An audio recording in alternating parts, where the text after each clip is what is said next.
Muito boa noite. É um privilégio estar aqui mais uma vez com vocês, apresentando Anne com ela. E hoje, com ela, tenho alguém para apresentar para vocês que acho que a maioria ainda não conhece. Maria Luísa, ela é bibliotecária, mestra em educação, estudante, está fazendo doutorado em educação, tem aí um histórico também de estudos sobre gênero. Nasceu e se criou em Brasília, cresceu em Brasília. Depois foi para o Maranhão, depois para o Mato Grosso, depois voltou para o Maranhão. E agora está aqui em Santo Antônio da Patrulha, é assistente ali no comitê do PT. Por quê? Para quê? Conte-nos, Maria Luísa, como essa andança, essas idas e vindas de uma cidade para outra, o que te trouxe até Santo Antônio da Patrulha. Seja muito bem-vinda, antes de mais nada. Obrigada, né? Boa noite a todo mundo que está assistindo. Em primeiro lugar, queria agradecer a oportunidade de vir aqui falar um pouquinho sobre gênero e política, que são dois assuntos que eu gosto bastante.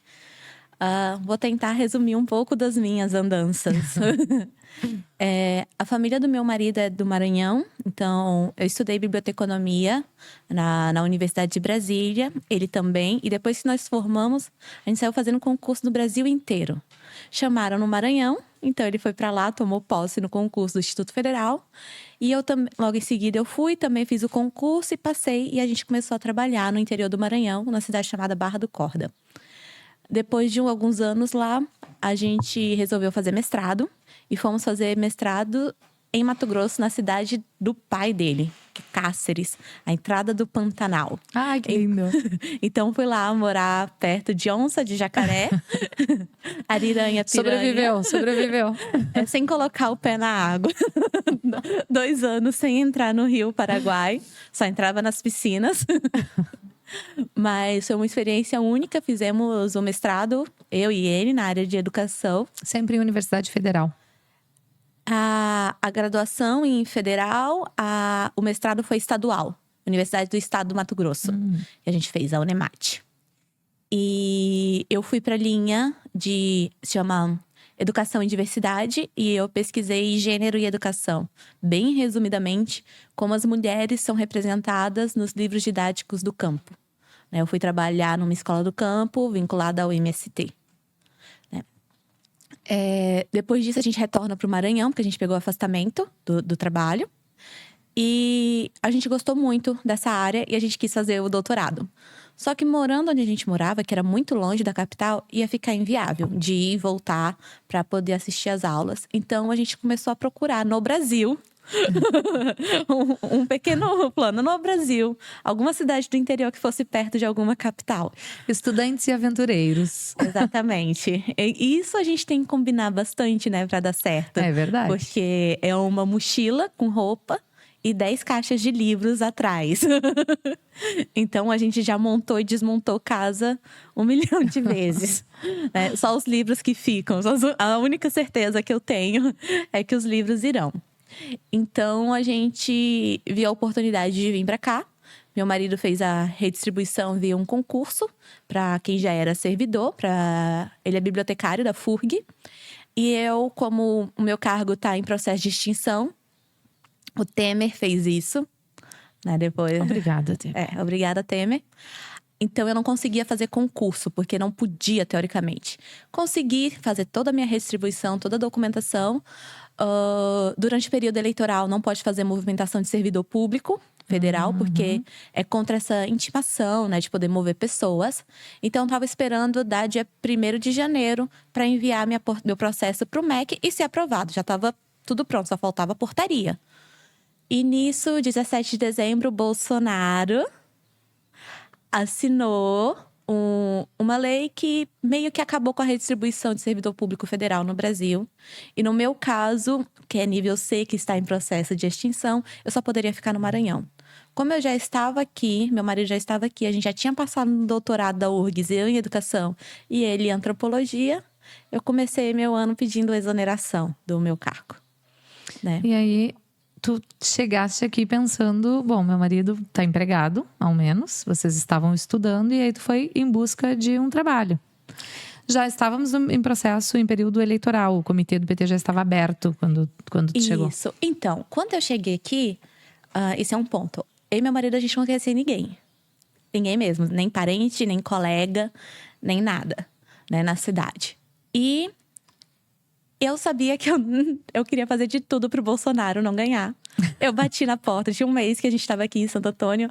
Oi, tudo bem? Meu nome é Maria, eu posso ajudar vocês na campanha pro Lula? Foi assim, aleatoriamente, que eu virei amiga das pessoas do PT. Oi, tudo bem? Posso ajudar a derrotar o Bolsonaro? Faria o possível. E assim eu comecei a me envolver. Eu tirei férias acumuladas, voltei pro Maranhão nesse período, voltei pro Rio Grande do Sul. Fui tentando fazer essas combinações e depois que eu pedi exoneração, eu fiquei numa situação muito difícil, porque o doutorado, ele não é certinho. Às vezes eu tenho uma reunião de orientação segunda de manhã, às vezes eu tenho uma disciplina quarta tarde. Então, para eu trabalhar, como é que é falar pro um empresário, né? Tipo, 40 horas. Então, Que nunca te segunda, viu, quarta e sexta, eu não consigo ficar Só aqui. passo à noite. Tal dia eu venho à tarde. Tal dia eu venho à tarde, tal dia eu troco. E o PT estava precisando de alguém para ficar no comitê. E eles queriam manter aberto, então a gente meio que fez um acordo. Eu trabalho no PT de segunda a quinta no período da tarde. E assim eu consigo conciliar com o doutorado e manter o partido aberto, alimentar as redes sociais, alimentar o WhatsApp. E eu fico com essa função de organizar mesmo o partido, As né? agendas, as filiações, Isso. As pessoas que vêm. E como é que tu vê, assim, pra ti que já morou em diversas cidades, e até como estudante, porque tu tá morando em Santo Antônio, mas estuda na URGS, que é uma das maiores, a nona maior universidade, né, melhor universidade do país, enfim, e tem pessoas de todas as crenças e credos e partidos, né, possíveis. Como é que tu vê, assim, a situação a presença da mulher na política em cada um desses ambientes? Tu acha que em todos a gente está num déficit tremendo de número mesmo, de representatividade? Santo Antônio pior do que os outros, melhor do que os outros? Como é que tu vê, assim, esse cenário? Tá, então, essa questão de gênero, eu acho que a gente tem que começar um pouquinho antes, né? Nos espaços menores, porque assim, eu acredito que todo mundo é um ser político, né? Onde as mulheres se encontram, né? Por exemplo, até na própria família, a questão da tomada de decisão. Onde a mulher se encontra, muitas vezes, né? Submissa ao homem da casa. E isso você vai ampliando. Vai no município, vai no estado e vai no âmbito federal. Geralmente. A gente precisa deixar claro também, porque hoje em dia há uma resistência. Quando a gente fala nisso, em qualquer assunto, em qualquer tema onde a gente queira trazer a mulher para o centro da conversa, né? Colocá-la como protagonista. Sempre tem muitas pessoas que veem isso como não, mas eu na minha casa não sou submissa, não, mas eu... Então a gente precisa deixar claro que nós não estamos falando sobre um viés de eu falo, tu fica quieta. Não é mais assim aquele tempo de que o homem recebe visita, a mulher se retira da sala. Não é disso que nós estamos falando. Mas o papel da mulher ainda é o papel de cura, de cuidado. Por mais que as mulheres hoje tenham a possibilidade, a capacidade de sair para trabalhar, é ela quem organiza a agenda do filho, o material escolar para o outro dia, é ela quem marca o médico, em pelo menos 90% dos casos. A gente pode dar uma generalizada sem medo, porque se tu for olhar, a maior parte das famílias onde eu convivo, não sei se contigo também é assim, mas acho que com a maioria das pessoas, quando tu chega em casa, mesmo que ambos cheguem em casa meio-dia, a mulher já sabia o que estaria na mesa, já tinha comprado, já tinha pedido para que a secretária do lar fizesse aquele alimento. O cara só tem que chegar, sentar na mesa e comer. Está tudo resolvido por uma presença feminina, né? A gente realmente está nesse papel ainda de cura, de cuidado, né? A carga mental da mulher, que o capitalismo precisa que a gente ocupe esse espaço, né, de trabalho não remunerado para o sistema funcionar. Né? O capitalismo ele foi pensado com a mulher dentro de casa, fazendo todas as funções. E depois ele foi repensado com a mulher fazendo todas as funções e trabalhando fora. No final das contas, a gente acumulou serviço. A gente acumulou serviço. Né? Então, assim, como você falou, tudo que a gente está falando aqui de mulher e de homem é numa visão científica, de pesquisa, né? Então, Com certeza. não são casos particulares. Por isso que a gente fala, a mulher assim, o homem assado. Mas eu não estou falando do meu tio ou do meu marido. Nós estamos falando de estatísticas, de dados da ONU, de dados, né? Não é do Instituto Minha Cabeça. Fonte, vozes da minha cabeça, né? Exato. Então, assim, eu falei com a Anne, ela veio conversar comigo, né, de vir no podcast. Eu falei assim, eu vou, mas eu quero falar de política. Porque eu acho que é um assunto que muitas vezes não é debatido. A política no sentido da mulher ocupando esse espaço, né? Eu, como uma pesquisadora, eu fiz umas 500 anotações. Eu também sou dessas, eu tiro nota de tudo. E então eu trouxe alguns dados, porque eu acho que assim, às vezes a gente perde a noção da dimensão das coisas. Então, por exemplo, hoje a mulher trabalha, ela é solteira, ela separa, ela vota. E como se isso fosse o cotidiano de sempre, sabe? Que a gente já conseguiu tudo, a gente já tá em pé de igualdade com o homem, não precisa mais dessas lutas, né? Se eu consigo, qualquer um consegue. Só que não. Só que não. Mas assim, a gente tá tão atrasado em alguns aspectos. Eu tava lendo uma matéria do Jornal de Brasília, que eu leio ainda muita notícia de lá, né? E uma mulher foi morta semana passada com uma foice pelo ex-marido. Uma foice. Isso é um caso diário no Brasil, infelizmente. Tem então, acontecido assim, coisas. A gente ainda vive num local onde a mulher, com 3 medidas protetivas, ainda foi morta com uma foice. Né?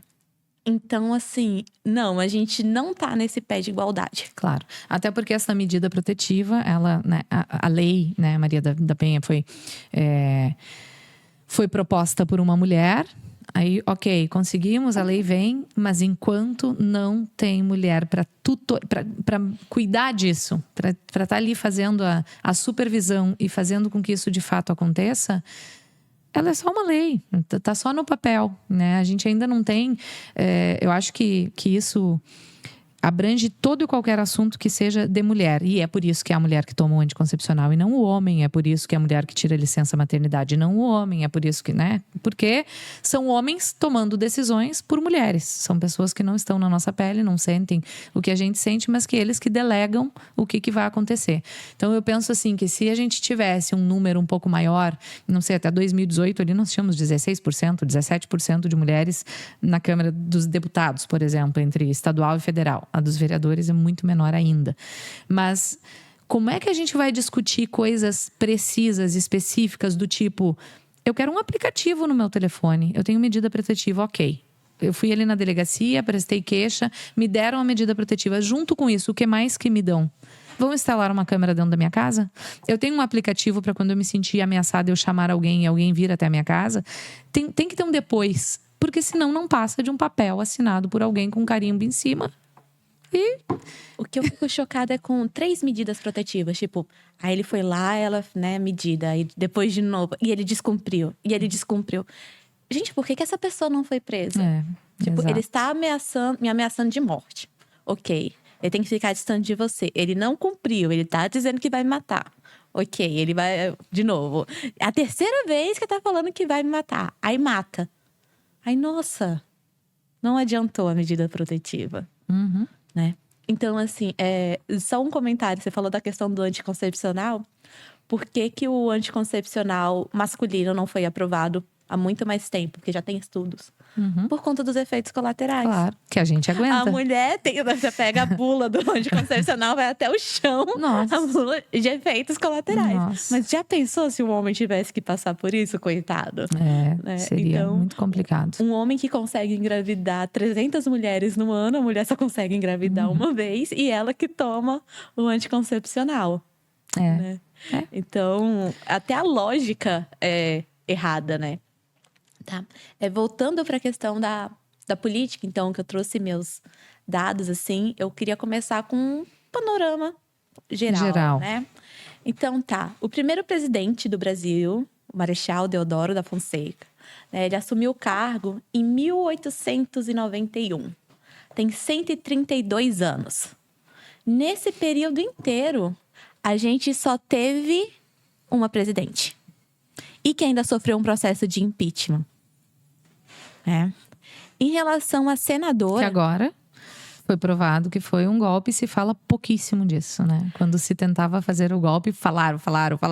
Agora ela foi inocentada e esse assunto está, assim, abaixo da terra. Parece que não ecoou. É porque matar quase 1 milhão de brasileiros sem vacina não é crime, mas pedalada é. A partir do governo dela. Antes também não era. No do Temer não era e nenhum governo anterior era. Mas a partir do governo de uma mulher. E não falo nem da Dilma como uma presidenta do PT. Isso poderia acontecer com qualquer mulher. Porque a misoginia está presente, não tem partido, né? Ela é forte em qualquer ambiente ainda, infelizmente. E aí, quando a gente vai para a questão da senadora, a primeira senadora, ela só foi eleita em 79, né? E tem menos de 10 anos que foi construído um banheiro feminino no Senado. Porque quando ele foi projetado e desenhado, não ia ter mulher senadora nunca. Então, para que fazer um banheiro feminino, né? Então, elas tinham que sair da sessão, as poucas senadoras que foram eleitas, sair para fora da sessão para poder usar o banheiro e voltar. Né, para você ver que aquilo não era um local para a mulher estar.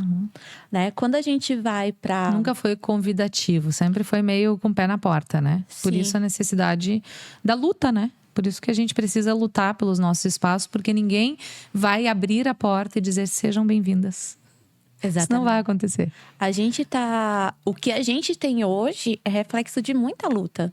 Um exemplo mesmo, a Marina Silva, Sim. que ganhou bebê e descobriu que não tinha direito à licença maternidade e foi amamentando ainda em plenário e o leite vazou ali. Porque, tipo, como que a gente vai ter licença maternidade se mulher não ocupa esse espaço? Exato. Há pouco tempo, até acho que foi a prefeita de Palmas, ou governadora de Palmas, algum cargo nesse sentido, acho que foi prefeita de Palmas, também teve filho e descobriu que não tinha direito à licença maternidade, porque não estava previsto. Ela construiu, tipo, um quarto para o filho dela do lado do gabinete dela e ficava amamentando ali, foi fazendo, porque, tipo, nem se previu essa possibilidade. A Sâmia Bonfim, ela alterou tem pouco tempo...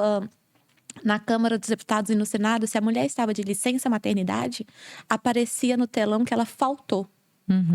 E ela conseguiu alterar que está, tipo, no podcast falando sobre isso. Ela conseguiu alterar em licença maternidade. Sim, né? Porque ela não está faltando. Eu não tô no shopping.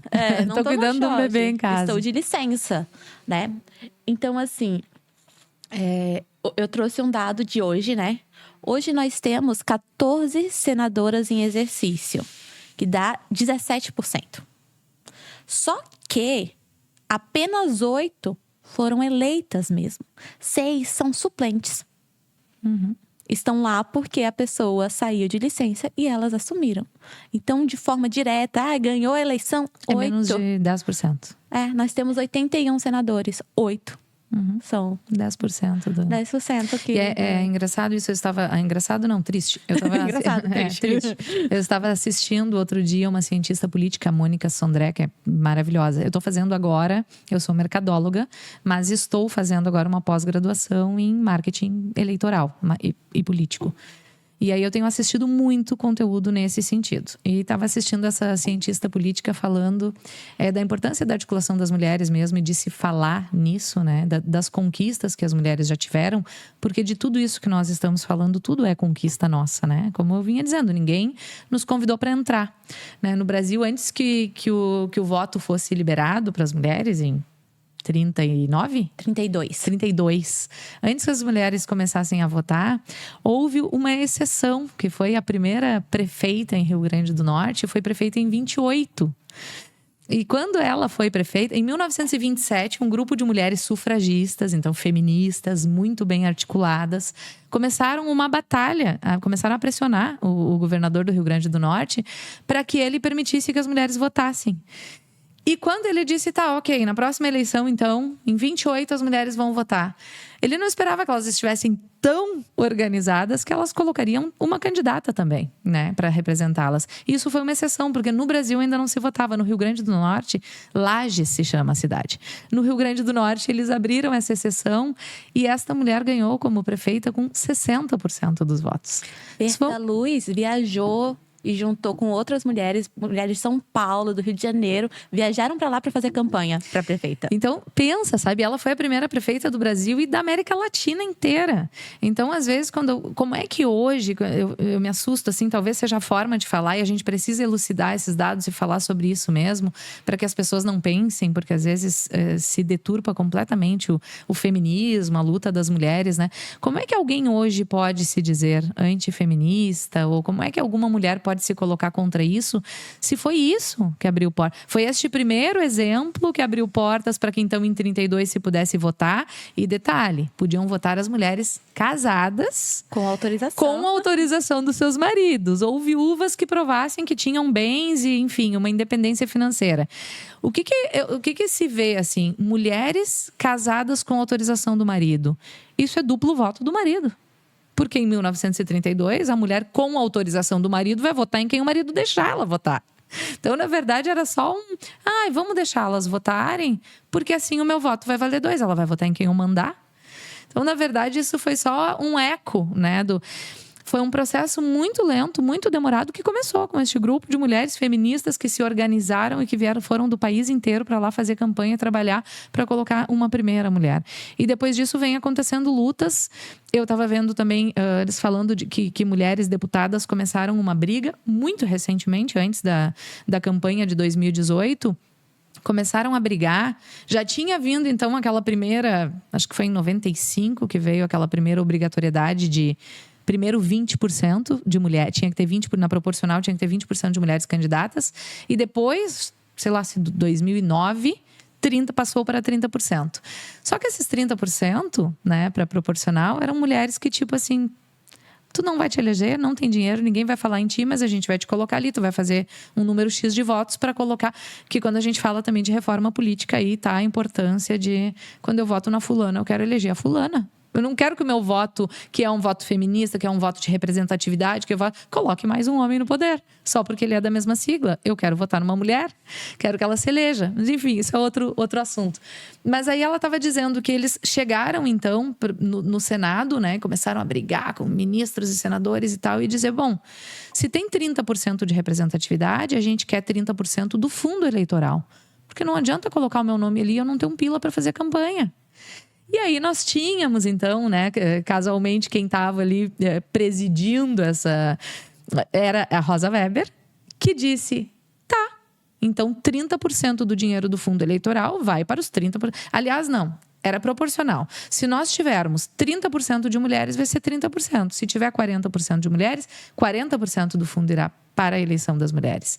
Casualmente, em 2018, dobrou o número de mulheres. Dobrou.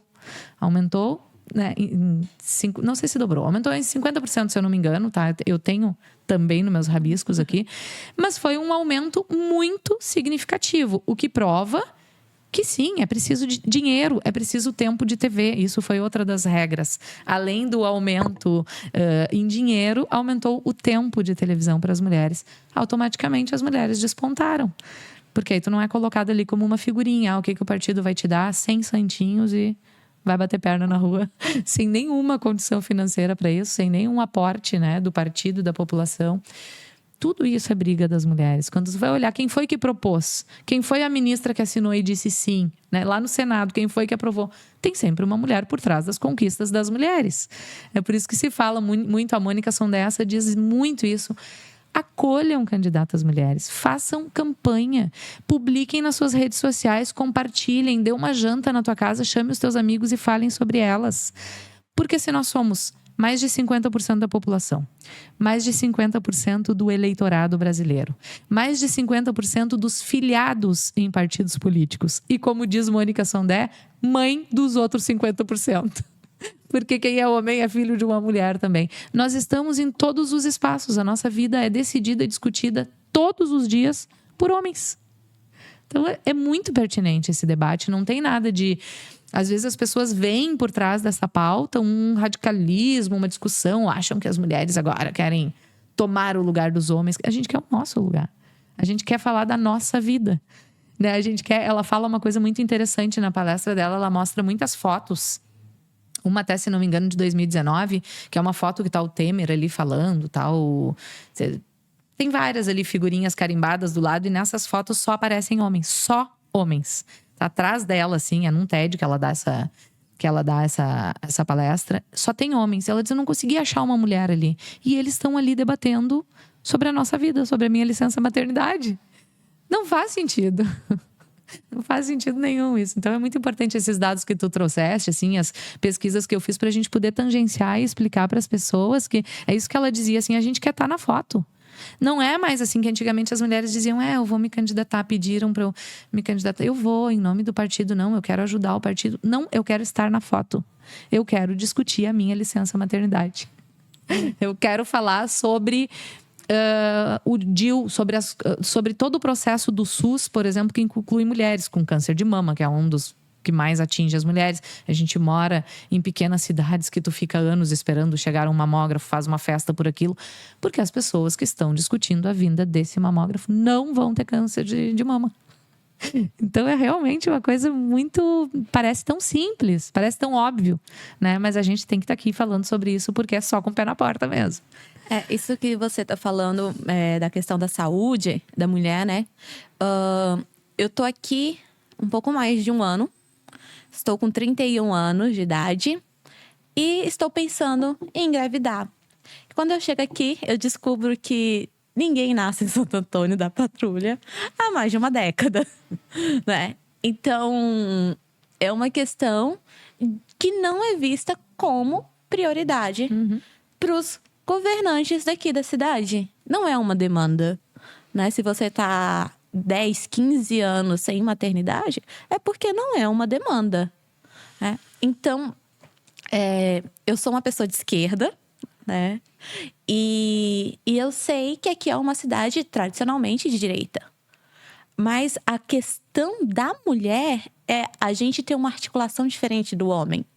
O homem está disputando o poder entre eles, a gente está disputando sobrevivência entre nós. Exato. Então, a gente consegue passar esse tema transversal tanto para a direita quanto para a esquerda, né? Eu estava vendo um documentário sobre a Câmara e o Senado e a questão das mulheres, e elas falando assim, são pouquíssimos os temas que a gente não concorda. Por exemplo, coloca assim, o aborto, que é o tema polêmico. Mas elas falam, 99%... Porque a direita tem a visão mais... né, pega mais pro lado da igreja e tal. E dá uma... Mas elas falam assim, mas 99% das coisas a gente concorda. E a gente vota junto. Porque é mulher. A questão do crime legítima defesa contra a honra, que caiu tem pouquíssimo tempo, sabe? O uso da expressão, fiquei tão incomodada. Esses dias, um policial se matou e matou a mulher, né? E escreveram na manchete, crime passional. Não é crime passional. É assassinato, o cara matou. É feminicídio, entendeu? Não é a paixão que levou ele a fazer aquilo. É o sentimento de posse. Que a mulher dele, se não vai ser dele, não vai ser de mais ninguém. Isso não é paixão. Isso não é passional. Isso é crime. Ele é um assassino. Né? Então, assim, nós mulheres podemos fazer muito ainda por nós, se conseguirmos chegar nesses espaços, né? Eu tava conversando com algumas mulheres aqui de Santo Antônio e falando assim, gente, a gente precisa eleger mulher. Eu descobri que a gente tem direito a ter uma Procuradoria-Geral das Mulheres. Para isso, a gente precisa de 2 vereadoras eleitas. Aí a gente não tem 2. 2. A gente não tem 2. Então a gente não tem procurador. A importância da representatividade, isso, né? Pra ter independentemente de qual partido ela seja. Né? Então, assim, porque nenhuma discordaria em ter uma Procuradoria da Mulher no município. Não importa de que partido, né? A gente tem uma noção que, assim, de modo geral, as mulheres são a favor da mulher. Claro que sempre existe exceção. Tipo, Damares, Sim. Ela luta contra a gente. Sim. Mas, de modo geral, como, né, essa questão das mulheres, fala, a gente vota junto, né? Então, que a gente consiga eleger mulheres no município, no estado, na esfera federal, para que essas nossas pautas virem assuntos, sejam votadas e tragam benefícios, né? Um dos temas que tem sido debatido, depois desses 30%, que já é obrigatório de candidaturas, se fala na questão de cotas para as mulheres de 30%. Né? E é um assunto que incomoda bastante, porque se você for pensar que na Câmara, a Câmara está com quantas deputadas aqui? 17% de deputadas hoje. 17%. Se elas virarem 30%, quer dizer que um bocado de homem vai sair. E eles não querem sair. Então, eles não querem a cota. Porque vem muito de um discurso de meritocracia, que tipo, mas se ela quiser e se esforçar igual eu, ela vai conseguir. Que é um discurso que cai por terra quando tu olha nos dados. Eu estava falando ali de 50% dos filiados do partido, 50% dos eleitores, 50% da população brasileira. Mas nós somos também maioria de mulheres formadas e com mestrado e com doutorado. Há mais mulheres no Brasil do que homens com formação superior, e há mais mulheres na Câmara de Deputados, tanto estadual quanto federal, na proporção, obviamente, né? Mas as que estão lá são formadas, e nos homens está bem longe da maioria deles terem essa formação. Então, não é por falta de capacidade, né? Não é por falta... Tanto que isso é uma briga do poder. Nos espaços onde a gente teria poder e alguma recompensa financeira, a gente não entra. Mas quando é para ser a presidente do grupo da igreja... Quando é para ser a mulher do grupo do pais e filhos das escolas, quando é para ser uma, agente comunitária, as mulheres são maioria. Em todas as políticas não institucionais, nas políticas públicas não remuneradas, que não traz poder, as mulheres são capazes de organizar o bairro, de organizar a escola, de organizar a igreja. A Câmara de Vereadores, não. Exatamente. Então, um debate que tem sido feito, né, dos 30%, que eu já falo que eu sou completamente contra. Para mim é 50, se a gente é 50, tem que ser 50. Isso. Porque assim, o que acontece hoje? Os homens, você tem um partido, a cada 2 homens, uma mulher. Só que eles sempre vão escolher mulheres fracas que não vão disputar a candidatura dele. Que vai ganhar ali uns 50 votos, 100 votos, e não vai ser uma ameaça para ele. Quando a gente estabelece a cota, o que é a cota? É uma reparação histórica, né? A mulher foi negado o direito de estudar, foi negado o direito de votar, foi negado 1 milhão de coisas, direito à propriedade, né? Então, a gente faz uma reparação por um tempo determinado, até que a gente consiga essa equidade. Então, a gente não gosta de cota. Falar que, eu gosto de cota. A gente não gosta, a gente queria que 60% fosse de mulher. Claro. E aí, a gente coloca 60%, né? Não tem nenhum problema 60% ser de homem. Mas se for de mulher, é um absurdo. Dessa vez a mulher foi longe demais. Então, eu quero 50%. Porque se a mulher souber que ela vai ganhar, que já tem um espaço, a política seria completamente diferente. Porque hoje ela fala assim, como que eu vou ser candidata se eu recebo beleza, eu vou receber dinheiro da campanha. Mas a gente sabe que não é um valor muito grande. Vamos colocar assim, 3 mil, 1.000, 5 mil que seja. Isso é só o santinho, o adesivo e a bandeira. Acabou? Isso. Né? Que você consegue fazer. Não é uma campanha grande. E como é que ela vai fazer isso? Às vezes trabalhando, com filho pequeno para levar para a escola. E janta, e lavar roupa. E como que o marido dela, se ela for casada, vai aceitar ela não almoçar em casa sábado, domingo, porque ela vai estar fazendo campanha? Quem vai cuidar dos filhos dela? É uma pergunta que não atinge os candidatos homens. Claro. Mas as mulheres atingem.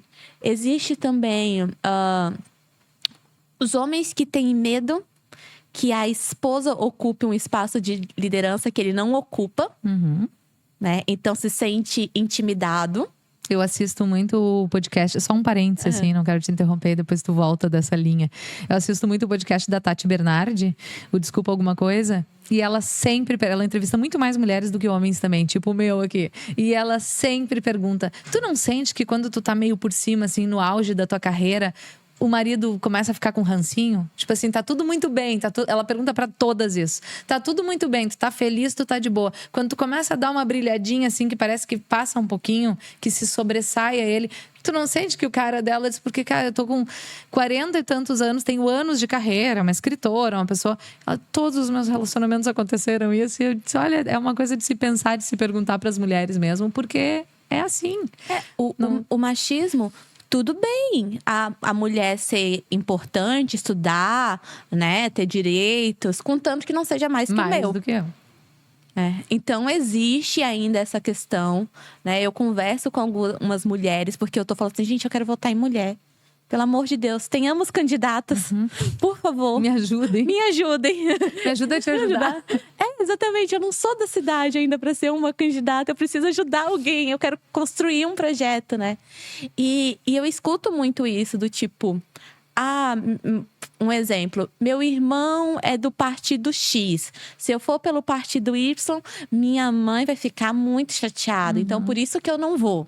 Eu não quero discórdia. Tendo que abrir mão. A gente tem que sempre fazer conciliações. O homem não, o homem vai. A mulher, porque não te vai pergunta, casar. só vai. Isso. Aí a mulher tem que fazer assim, porque o meu marido não acha, talvez seja muito bom para mim fazer isso por conta da dinâmica, das crianças, do trabalho. Aí eu não vou. Porque eu tenho comércio, isso pode afetar o meu comércio, aí eu não vou. Então, assim, são várias questões que... E por quê, né? Por que vai afetar o meu comércio do meu marido? Se a gente for olhar para a nossa Câmara de Vereadores, por exemplo, sou amiga de todos, sem exceção. Todos eles são comerciantes. A maioria comerciantes ou prestam serviços ou vendem produtos, mas enfim, de alguma maneira, em algum momento da vida, a gente já foi cliente de cada um deles, nunca afetou, não afeta. Por que uma mulher seria afetada, né? Por que tu vai ser boicotada? A misoginia, ela vai indo muito disfarçadinha, muito pelos cantos, assim, parece que é pro teu bem, sabe? Eu já vi pessoas falando isso há muito tempo atrás. Tá te protegendo. Tá te protegendo. Há muito tempo atrás, eu era filiada num partido e eu sofri uma pressão, assim, de homens, provavelmente porque precisavam ter aquela cota para, enfim, precisavam de mulheres. E eu fui bem pressionada. Não posso afirmar isso, tá? Porque eu tenho grandes amigos dentro daquele partido e pessoas que realmente acho que confiam em mim. Mas eu lembro perfeitamente de pessoas sentadas do lado da minha mãe. Tu não vai deixar, né? Tua filha vai sofrer tanto. Ela vai passar. Eles não deixam de ter razão, mas alguém tem que ter coragem, né? Quando eu e o Guilherme trabalhamos por uma campanha política das únicas mulheres que já se candidatam, que fizeram uma chapa toda feminina, nossa, né? Que foi a Josélia, que hoje é a nossa secretária de educação do município, e a Jacira, que é vereadora. Sim. Tá? As duas foram candidatas pelo PP, as duas do mesmo partido, para prefeita e vice-prefeita. Para além do nosso trabalho, porque a gente fez campanha, né, para elas, Anny, votei nelas porque estava muito feliz de votar em duas mulheres, né? Embora conheça também o trabalho de todos os prefeitos dessa cidade, cada um tem o seu mérito e foram construindo ao longo dos anos com seus méritos. Mas eu queria muito poder votar em duas mulheres. As coisas que se ouviu, sabe? A minha irmã um dia estava voltando, minha irmã da aula em Gravataí estava voltando de ônibus e dentro do Nesua viu atrás dela um cara dizendo assim, tu vê, as gurias são boas, mas uma tá lá na educação fazendo um trabalho tão bom, por que não fica lá? A outra tá ali no posto, ajuda tanta gente. Ainda se fosse um homem e uma mulher, mas duas mulheres não dá. Precisa ter um pulso firme, tem que ter... Elas não podem ter pulso firme, elas não têm pulso firme, sabe? Como é que se menospreza duas mulheres inteligentíssimas, estudadas, que já têm uma carreira consolidada, que não precisa provar mais nada para ninguém, que já trabalharam, né? Que já tem um histórico, assim, tu tem que ouvir esse tipo de coisa. Teve um cidadão que... Até foi o Guilherme que me mostrou um dia, nós estávamos assim no Facebook, aquela campanha foi muito complicada. Foi muito difícil por isso, porque eram duas mulheres. Campanha sempre fica meio quentinho o ambiente, mas naquela específica, a misoginia, assim, era... E um dia o Guilherme me mostrou um comentário de um cidadão, um jovem, um moço aí da nossa cidade, bem conhecido. usando palavras contra essas que poderiam ser o que quisessem, que fosse assim, não importa o quê. Não importa o gênero, não importa a profissão, não importa. Mas não eram. Eram duas mulheres brancas, privilegiadas, de famílias conhecidas, com um estudo, com uma graduação. E chamando elas de coisas assim, eu bloqueei, né? Bloqueei em todos os... Eu disse, meu Deus, essa pessoa, não quero ver mais nada sobre essa pessoa e tal. Depois, anos depois, me procurou ainda para fazer uma parceria ou para uma possível... Eu não sei se era um patrocínio, alguma coisa que queria. Eu disse, o que tá pedindo pra mulher agora, a essa altura da vida? Mas tu não odeia as mulheres? Porque uma pessoa para voluntariamente, assim, sem nenhum... Não tem nenhum parentesco, não tem nenhum histórico. Tu ir pra rede social de uma mulher candidata com uma campanha super propositiva. E não tô aqui, eu também sou uma mulher de esquerda. Elas fizeram uma campanha, são de um partido de direita, conservador, tradicional. Mas eu acompanhei a campanha delas. Foi uma campanha extremamente propositiva, calma. Duas mulheres educadíssimas, duas pessoas, sabe? Que não mereciam, de forma alguma, de nenhum lado, receber aquele tipo de acusação. E daí te dá uma dor e uma preocupação, porque se duas mulheres brancas privilegiadas de direita passam por aquilo, aí sobra o quê para Marielle Franco, né? Sobra o quê para quem é preta e mora na favela? A pessoa ainda, quando morre assassinada por um bando de miliciano, tem que passar pela situação de foto fake no colo de não sei o quê, mas tinha envolvimento com tráfico, mas não tinha... É um subjulgamento tão triste, é um estereótipo que criam de uma pessoa que tem uma história de luta que até então aquilo nunca foi colocado em xeque.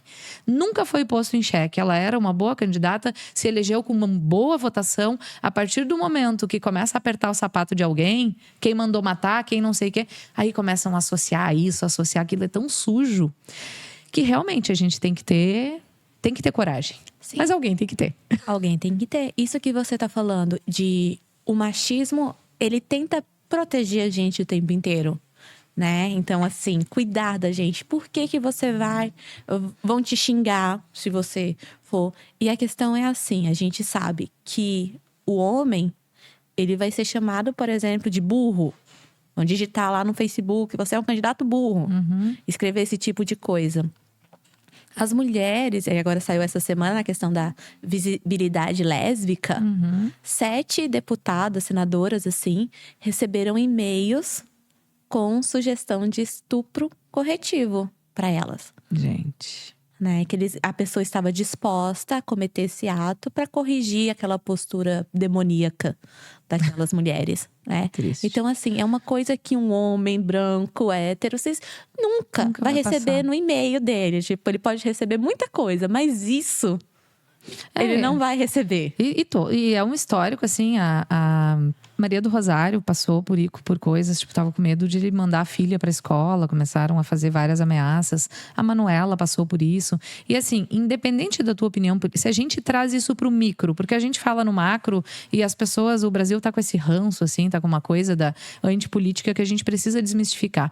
Mas se tu traz pro micro, como eu tava dizendo, que eu tava falando de duas mulheres de direita, as quais eu votei, participei da campanha, trabalhei na campanha, que eu conheço e que eu posso discordar de alguns pensamentos ideológicos, talvez aqui na Câmara de Vereadores talvez votaria junto, estivesse sempre do lado, mas ideologicamente eu posso discordar de muitas coisas, mas isso não invalida de forma alguma o ser mulher que tem um marido, que tem filhos, que chega em casa todo dia, dá conta disso, dá conta daquilo, que assim como eu tenho cólica, que assim como eu tenho que fazer o preventivo direto, que assim como eu tenho que... Como é que alguém, por mais que discorde de qualquer prática política da Maria do Rosário, da Manuela, de quem quer que seja, tenha coragem de cuspir na cara de uma mulher com um bebê no colo amamentando? Que tipo de pessoa é essa, sabe? Do que a gente está falando? A gente precisa humanizar mesmo e falar da política de forma... A gente precisa voltar a ser gente para poder falar de política, porque é complicado, né? Mas a gente foi gente alguma vez? A questão é essa, a gente foi gente? A gente está passando por períodos muito... Eu acho que, na verdade, a gente nunca foi gente para muitos homens. Né? Então, agora que a gente tá virando gente, a gente incomoda. Incomoda, né? Com certeza. Então, são questões que precisam ser debatidas. E eu vejo que a gente não tem espaço, porque as pessoas isso é de modo geral. Aí eu vou falar do Maranhão, do Mato Grosso, de Brasília, daqui. As pessoas pensam que a política não afeta a vida delas, é algo distante. Uhum.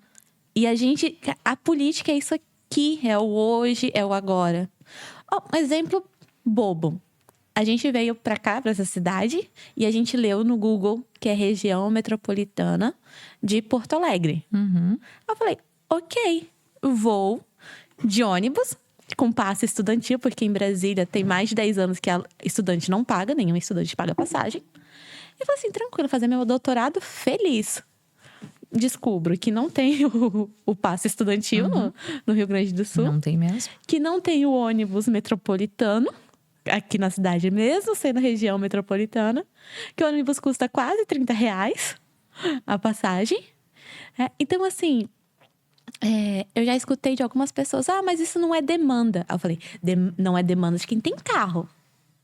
Quem não tem carro é uma super demanda. E ainda assim, mesmo tipo, para quem tem carro, quem vai sozinho, tipo, para além da gasolina, desgaste de pneu, de óleo, tu botar um carro todos os dias na estrada para ti sozinha, estudar, né? Além do risco, do perigo, do sono, Claro que é uma demanda. Não, eu tô com esse... Deveria ser, pelo menos. Sim, e eu tô até com umas mulheres conversando, que eu descobri que tem mãe que, por exemplo, vai pra Unicinos dirigindo, espera o filho terminar a aula e volta dirigindo. Verdade, eu conheço.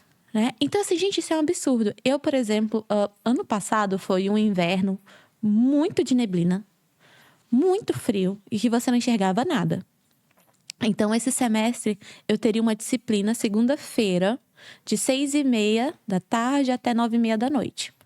Aí eu falei, impossível pra mim voltar dirigindo sozinha, 9h30, 10h30 da noite, na freeway, imagina na se neblina. Acontece qualquer coisa no teu carro, sozinha. E você nem enxerga, assim, sabe aquela hora que você tem que encostar o carro, ligar o pisca-alerta, esperar a neblina passar um pouco. Eu falei, gente, impossível. Não vou me matricular nisso e vou procurar o ônibus. Aí foi quando eu descobri que não tinha ônibus à noite. Nem se eu quisesse pagar R$30, não tinha opção. Então, assim, a questão da política, ela tá na questão dos direitos. Então, se a pessoa privilegiada, ela não vê isso como um problema, né? Se os políticos... Aí, quando eu digo políticos, do geral... A gente vai olhar o percentual do acúmulo de riqueza no Brasil, que é de 0,01% das pessoas, esses privilegiados também são uma minoria. A maior parte das pessoas tá no perrengue todo dia. Tá trabalhando então, para comer e pagar o aluguel. Exatamente. Então, assim, essa questão da gente ser região metropolitana e não ser atendido como região metropolitana, não tem é uma transporte questão de público. Nem dentro da cidade nós não temos transporte público de qualidade. Nem aqui. Os alunos lá da FURG, por exemplo, do campus novo lá, tem 2, 3 horários por dia, mas quem mora lá, porque já tem os alojamentos e tal, tem a maior dificuldade de vir para a cidade durante o dia, para trabalhar, para ir para academia, para estudar, final de semana. São demandas políticas. E ainda voltando em temas sobre as mulheres, por exemplo, nós estamos acabando agora o Agosto Dourado. Eu tinha convidado uma amiga minha, Joana Moraes, que é uma consultora em amamentação. A gente não conseguiu fazer no Agosto Dourado, faremos mais pra frente, mas ela tá super convidada para vir no meu podcast. Eu nunca tinha ouvido falar em consultoria de amamentação antes. Ela é fonoaudióloga e começou a ajudar as mulheres que não conseguiam amamentar, né, a fazer de forma, enfim, com qualidade, para o leite sair, para o neném mamar legal, para não sei o que. Comecei um mundo que estava totalmente fora do meu. Mas eu acompanhei ela trabalhando, fotografando, ela dando essas consultorias e acabei me inteirando um pouco do tema. E esses dias assistindo um podcast, começou a me vir vários insights, assim, com participação dela. Entre eles, eu pensando assim, ela vai lá, te dá uma consultoria e te diz assim, quando tu voltar a trabalhar, acabou tua licença maternidade, teu neném tá mamando. Quando tu voltar a trabalhar, eu vou te ensinar como é que tu tem que limpar o recipiente para armazenar o leite. Tu vai deixar ali tantos ml, daí tu vai lá, tu tira com a bombinha no trabalho, guarda numa geladeirinha, ou teu marido vai vir buscar, bota na tua geladeira em casa, Só que daí ela ensina a pessoa a fazer toda essa higienização, ensina a pessoa, e a pessoa vai tirar leite no banheiro? Quais são as empresas? Quem que tem que se preocupar se não partir de uma lei municipal, se não partir de dentro da Câmara, se não partir das mulheres? Quem na empresa que vai se preocupar em organizar uma salinha com um frigobarzinho e com uma poltroninha para essa mulher dignamente, sentar com um sutiã, muitas vezes com o seio cheio de fissura, cheio de problema, ali numa pia do banheiro tirando leite enquanto as outras estão na fila para urinar, sabe? Então, assim, tem tantas demandas mesmo que talvez é importante até para os homens nos ouvirem, porque tem coisas insights que, se para mim, só pelo fato de não ser mãe, são demorados para chegar até mim, para um homem isso não passa pela cabeça. Que tem uma mulher, tipo assim, eu tô aqui na minha empresa, tô na fábrica, linha de produção, a pessoa que tá do meu lado voltou ontem. Ele não tá pensando que ela vai ter que tirar leite 2 ou 3 vezes por dia, até porque se ela não tirar vai secar o leite dela. Ela tem que fazer essa saída para, sabe? Então são tantas demandas que, de fato, mulher tem que ter representatividade. Mesmo eu não sou mãe, tu ainda não é mãe, tu vai ali para dentro da Câmara de Vereadores. É muito mais fácil uma mulher chegar para ti e te dizer, olha, eu preciso da tua ajuda, Maria Luísa, porque eu tô cheia de fissura, não sei o que, eu não acho um lugar confortável. Quem sabe, fala lá na minha empresa, ou vamos ver se a gente consegue uma lei municipal, é um cantinho assim, pode ser 2x2, uma poltroninha. É muito mais fácil, as mulheres precisam de outras mulheres para colocar esse pé na porta aí que ninguém vai nos oferecer, né? Sem que a gente se imponha. A gente tem que ter representantes, né? Quando a gente não tem representantes, a gente também cria no imaginário social que aquele lugar não nos pertence, né? Então, se você pega, assim, a juventude de Santo Antônio, nunca viu uma prefeita. Uhum. Então, mulher não foi feita para isso. Tipo, não é uma opção na cabeça delas. Isso é perfeita a tua colocação. Tá dentro dessa palestra maravilhosa. Eu indico vocês a procurarem Mônica Sondré no YouTube. Ela fala sobre isso. Ela é professora de pós-graduação de ciências políticas e ela tem também algumas comunidades. Ela dá aula para crianças também de introdução à política e fala sobre isso. Que com esse discurso do Escola Sem Partido, a gente passou a fazer com que na escola ninguém pode falar de política. Então a gente não ensina a votar, a gente não ensina que é feio trocar voto por uma caçamba de brita. A gente não ensina a brigar por aquilo que tu quer, a defender as tuas causas. Porque na escola, sem usar, que é o caso dela, ela não fala em momento algum e nem deixa aparecer, porque eu não imagino de que partido ela seja. Ela fala da política institucional mesmo, de forma isenta, completamente isenta. Mas ela diz, por que não colocar na sala de aula um aluno de um lado, outro do outro e dizer assim, tu acha que o recreio tem que ter 15 minutos e ser assim ou tem que ter tantos minutos e ser assado? Tu acha que mulher e homem tem que ser junto e colocar cada um a defender as suas teses? A dizer por que acha que sim, por que acha, e depois toda a turma votar e escolher democraticamente como é que vai ser. Assim tu ensina e introduz as pessoas na política para elas entenderem que política é tudo no nosso dia a dia, faz parte de tudo, né, tá? E ela fala muito disso que tu estava dizendo da representatividade, que um dia numa aula dela, ela perguntou assim para as crianças, quantos de vocês fazendo pesquisa sobre mercado de trabalho? Quantos de vocês querem ser médicos? Tantos. Quantos de vocês querem ser advogado? Tantos. Aí, 10 aqui, 5 ali.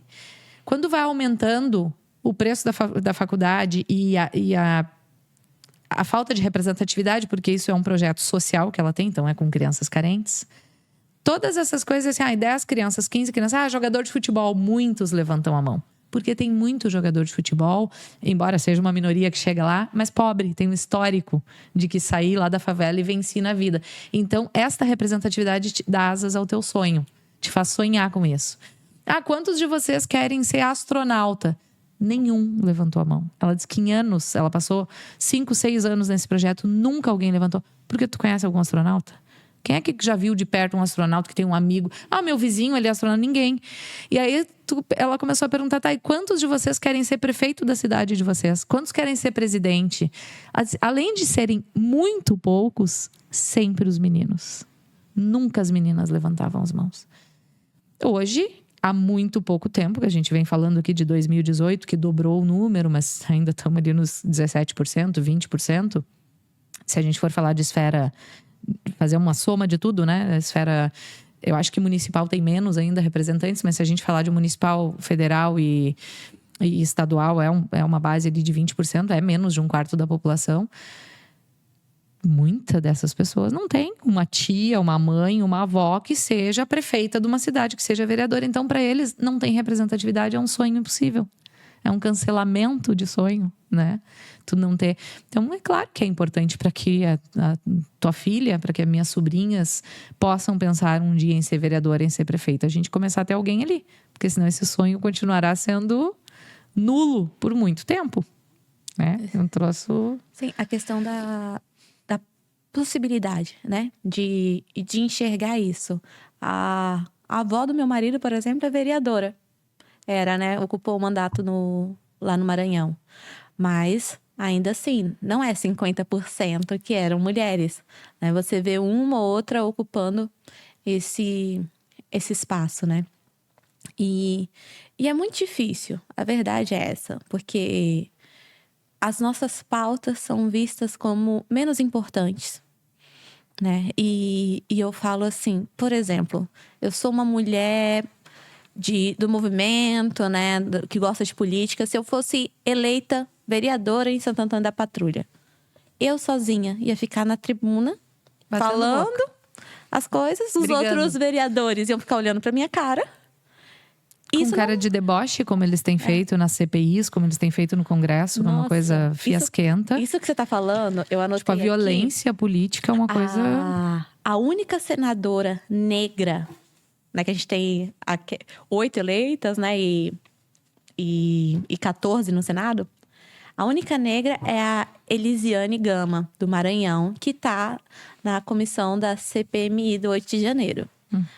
As pessoas tratam ela, assim, num desrespeito tão grande, tão absurdo, que eu fico, gente, isso é porque está sendo filmado, isso é porque ela é uma senadora, isso é porque ela está na comissão. Tu imagina o que um homem desse fala pra mulher que tá com ele dentro de casa? É assim, tipo, isso com câmera, com todo mundo vendo, isso exposto. E eles não têm respeito nenhum. A questão da CPMI, também do MST, que tá um fiasco que já vai acabar. O que a Samia Bonfim passou sendo o Salles gordofobia. Não, a Samia Bonfim fala assim, boa tarde, Salles. Então, comitê de ética, porque ela falou boa tarde de uma forma ofensiva. Não importa o que ela fala, ela recebe um processo. E de como esse processo... Eles processaram 6, né? Não sei se era 7 ou 8 mulheres, as 6 tipo, foram processadas simultaneamente, só as mulheres, nenhum homem. E o Arthur Lira recebeu, acho que tipo 15, 30 minutos, ele já aprovou pra dar seguimento. Aí elas falaram, gente, não existe 6 de uma vez. Você não pode, não existe isso no regimento. Aí ele, tudo bem. Aí separou e fez os processos separados e mandou. Não, e o cara vai... Isso é outra coisa que eu me pergunto. E quanto a isso, não é feio, como diria o Guilherme. Às vezes eu digo pra ele, amor, eu não sabia tal coisa. E ele disse, tu não é obrigado a saber de tudo, né? E isso eu confesso que é uma coisa que eu não me preparei. Não sei qual é o regimento, qual é o código de conduta, o código de ética deles, que em qualquer profissão tem, né? Os advogados têm o seu código de ética, os médicos têm seu código de ética. É uma falta de decoro. Se tu pensar que aquilo ali está sendo transmitido, que vai passar no jornal de noite, agora abafou um pouco aquelas coisas de jogar cadeira, que eles já chegaram ao ponto assim, de ir às mãos. Mas esse esculacho público da mulher é um exemplo tão ruim para quem está vendo em casa, para os meninos, crianças, para as meninas, né? Já vai dando aquela raivinha dentro, desde novinha, assim, de pensar, meu Deus, por que estão tratando essa mulher desse jeito? A mulher está ali tratando de política e, diga-se de passagem, não vou entrar no mérito da decisão política, mas da fala argumentativa, com estudo, com embasamento. Não tem comparação, as mulheres estão dando um show. Não tem comparação mesmo, os argumentos, como te explicam quando mostram, como buscam na lei as coisas para te falar. E o cara dizer, vai comer um sanduíche, vai não sei o quê. Não, parece que não cabe, parece que tinha que ter um mínimo assim de um código de conduta para ter um mínimo de decoro, porque eu não tenho que assistir aquilo ali. A gente não é obrigado a assistir esse tipo de coisa, sabe? Tu tem que cortar o microfone, tem que pedir que se retire imediatamente alguém que trate uma colega de trabalho daquela forma. Ela tá ali trabalhando, com um bebê em casa. Uma mulher puérpera, né? Tu tá no puerpério, teu corpo nem voltou ao normal. É uma violência política mesmo, uma misoginia, um ódio que precisa ser falado mesmo. A gente precisa espalhar, porque a política é coisa do dia a dia. A política não é outra coisa que eu acho que a política tem que perder esse status. Tem gente que acha que a política é coisa para intelectuais. Política é para todo mundo. Para minha avó, para pessoa que faz limpeza na minha casa, para o gari da rua. A gente precisa falar uma língua que todo mundo entenda e trazê-los para dentro. Não tipo assim, aqui não é ambiente para ti. É o remédio do postinho. Isso é política. Exato. É o remédio no postinho. Exatamente. É a compra de vacina ou não. Né? A gente tá falando de vida e de morte, assim. É nesse nível a política. Isso. Não tem como. E se você não participa, outros continuarão tomando as decisões. E essa questão da violência que as mulheres sofrem na política, que a gente acompanha assim, a nível nacional, isso é um grande problema porque também leva uma parte de indignação por parte de umas mulheres, mas também leva uma parte de tipo, eu não vou entrar nisso. Olha como ela é tratada. Olha o que ela tem que passar.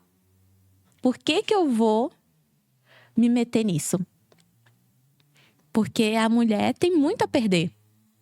Ela tá lá para ganhar pra gente no coletivo. Mas individualmente, a Manuela mesmo não saiu pra candidata. Ela falou assim, não tem condições.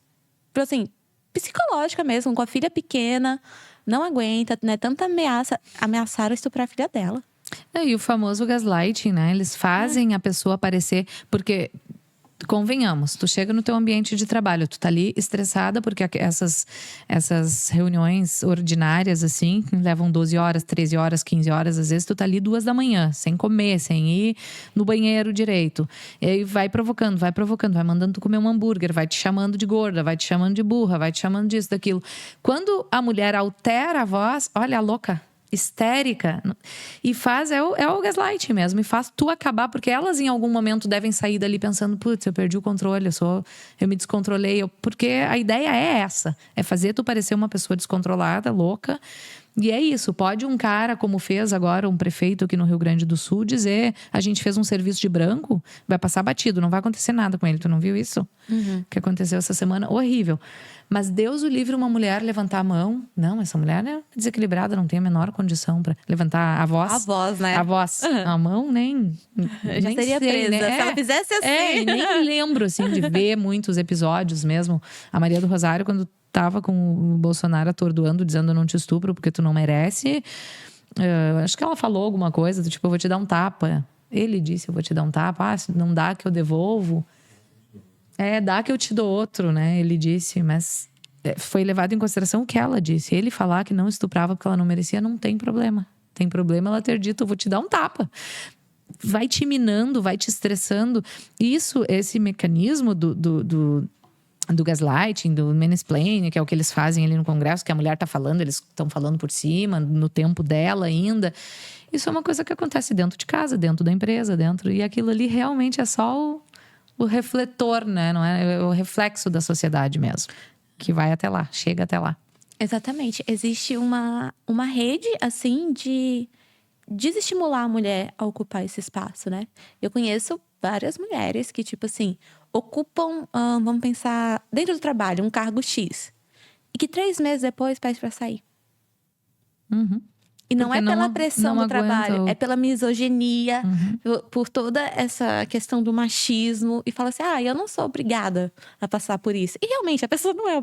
Mas o problema é que se toda mulher pensar isso, tipo a Sâmia, eu não sou obrigada a passar por isso. Meu filho pequeno em casa, que eu poderia estar amamentando, curtindo a infância dele. E eu tô aqui lutando pelo MST, pelas mulheres, pela questão LGBT e tudo mais. Eu não sou obrigada a passar por isso. Então, a gente fica muito nesse limbo, né? E a gente tem que lutar contra isso, para que seja um espaço como outro qualquer. Com certeza. E não um espaço onde a gente vai ser rebaixada, onde a gente vai tentar vai ser humilhada, né? E a gente possa ser tratada dentro da Câmara Municipal, Estadual ou Federal do mesmo jeito que a gente é tratado no grupinho da igreja, da escola, onde a gente não tem poder. Só tem a capacidade de resolver tudo. Fala com a fulana que ela vai resolver tudo. Mas não tem poder, não é paga para isso, tá só cumprindo o seu papel de cuidar. Que foi para isso que nós nascemos. Acho que é isso. Eu tenho um dado só que eu gostaria... Esse eu vou ter que colar, porque eu fiquei muito apavorada. E isso é do Politize, também está no YouTube para quem quiser ver. De 193 países do mundo, o Brasil fica em 140. Tem 40 e poucos países só que tem menos mulheres na política do que nós. De 193 países, a gente está em 140. Com mulheres na política, especialmente Câmara de Deputados. Nos ministérios melhora um pouquinho a nossa média de ministras, daí a gente vai para 153 de 193. Agora no governo Lula, né? Agora. Porque no ano passado a gente deveria estar em último lugar. Isso são dados da ONU, não é do comitê do PT, não é do MDB, do PP, isso são dados da ONU, que está no Politize, que também nós temos até pessoas de Santo Antônio que participam, um movimento bem interessante, que tem jovens de todos os partidos contribuindo, assim. Então é só mais um dado que eu queria trazer para que a gente pense como, de fato, tá longe. A gente está caminhando, está discutindo, estamos falando... Tá meio ali encobertinho. Não, mas vocês podem, vocês não fazem porque não querem. Mas ninguém está nos abrindo as portas. A gente tem que abrir porta, bater na porta. E assim como foi feito lá em 1927, que o Rio Grande do Norte conseguiu se articular, que as mulheres do Rio Grande do Norte, que as sufragistas do Brasil conseguiram se articular para que a gente fizesse. Tá na hora de fazer isso, porque a gente meio que se acomodou também. Mas agora tem a Sâmia, tem a Melchiona, tem a Maria do Rosário, a gente tem um monte de mulher foda, tem um monte de... Não, agora que tem que ir pra cima, porque a gente ainda é 17%. Porque a gente ainda tem muito o que ocupar. Eu deixo só um convitezinho agora a lembrar. Eu tô justamente pensando nisso, de articulação das mulheres aqui na cidade. Eu já tinha conversado com a Anne sobre isso. Conversei com algumas outras mulheres, né? A OAB daqui tem uma comissão de mulheres que tá fazendo um projeto trabalho muito bem legal. Mas eu falo assim, como a gente é desarticulado, né? Eles fazem um trabalho muito legal. Muito importante. E a gente não fica sabendo. Eu tô querendo propor isso, uma conversa com as mulheres. Se você quiser conversar, vai lá no comitê do PT. Assim como as mulheres que têm um trabalho do câncer de mama também. Sim, também a Liga, né? Isso, a Liga. Então, assim, da gente se articular, da gente poder cobrar juntas. Por exemplo, se a gente junta todas essas mulheres que são contra a questão da violência contra as mulheres, vamos exigir juntas uma delegacia da mulher no município. Vamos exigir juntas a volta de ter uma maternidade no município, né? Juntas somos mais fortes. Né? Com certeza. A sororidade e esse poder de união. E a gente tem muito mais coisas que nos acumulem do que por mais que mulheres liberais e mulheres progressistas achem, né, encontrem caminhos diferentes para chegar no mesmo lugar, mas a gente precisa da mesma coisa. A gente precisa do mamógrafo, da creche para o filho, do espaço para tirar o leite. As nossas demandas são as mesmas, né? Isso, vamos de mão dadas. Vamos de mão dadas. Muito obrigada pela tua participação aqui. Gente, curtam este vídeo para que o YouTube entregue para mais gente. Se inscrevam aqui no canal. Patrocinem este programa cheio de conteúdo maravilhoso, de mentes brilhantes, que eu ainda trarei aqui, que já trouxe. A gente está querendo muito fazer acessibilidade. Fizemos aqui um podcast junto com a Aline. Foi muito bacana. Teve uma repercussão muito boa, mas ainda não temos o patrocínio para fazer o podcast com acessibilidade, que é um sonho meu. Eu não vou dizer que a gente está pagando para trabalhar, mas quase isso, né? Estamos aqui numa noite com as luzes acesas, trabalhando fora do nosso horário, porque a gente realmente acredita que a informação liberta, que essas conexões e que essas conversas trazem bem comum para a sociedade, né? Não é para mim, não é para Maria Luísa, não é para o Gui, é para todos nós. Então, fiquem conosco, curtam, compartilhem, sigam a nossa página lá do Instagram, Anne com Ela, e até a semana que vem.